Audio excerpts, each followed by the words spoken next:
سلام و احترام به همه.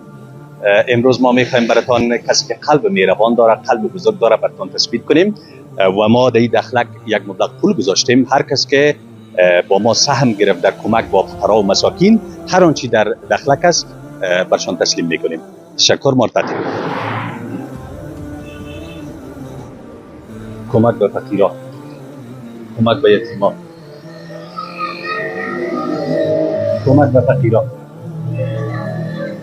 کمک به یتیمان، کمک به فقیران، کمک به فقیران، کمک به یتیمان، کمک به فقیران، کمک به یتیمان. کمک کنین به فقیران، کمک به یتیم، فقیر، مسکین، کمک به یتیما، فقیرا، مسکینا، کمک به یتیما، فقیرا، مسکینا.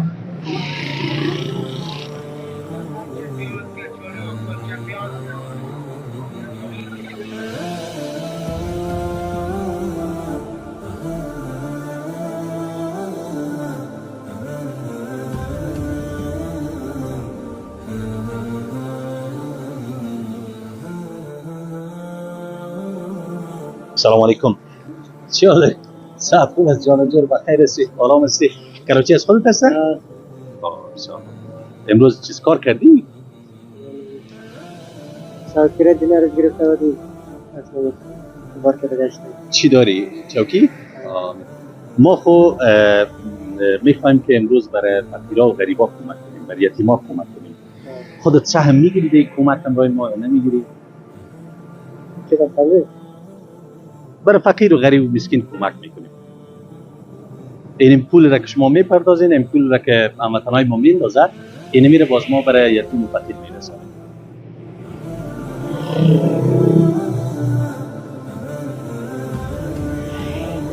چند کار کردی روز؟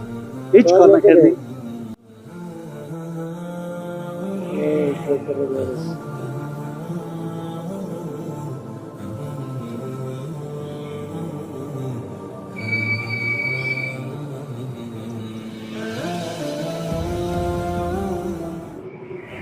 نام خدا، نام خدا، ماشاءالله.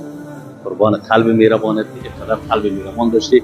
خینال ما برات یک کلی را میتم، این دخلک واس کو، سعی کده بینش چی است، هر چی بود از خودت. تو که مهربان هستی، الله کریم هم برات مهربانی میکنه.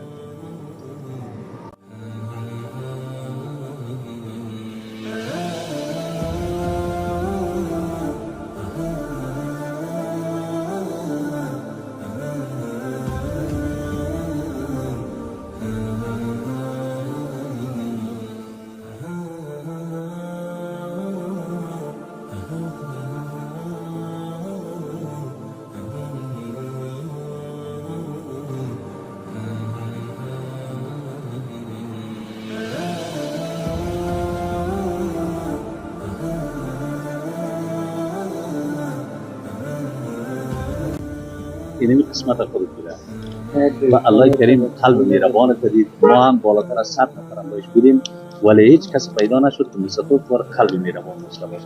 واقعا ممنون، واقعا تشکر. اینا یک آغوش بر ما بدید. ما بسیار خوش شدم که ما از پایین ترین طبقه مردم افغانستان اینقدر انسانای مهربان داریم.